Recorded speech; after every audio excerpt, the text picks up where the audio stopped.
वसल्लम अलैका या हबीबल्लाह।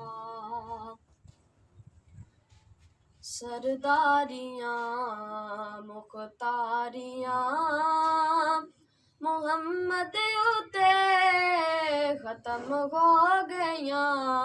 सरदारियाँ मुख्तारियाँ मोहम्मद उते ख़त्म हो गया।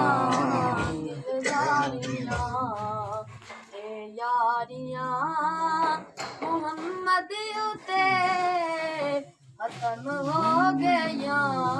सरदारियाँ चन तोड़ के जोड़े केड़ा सूरज पिछा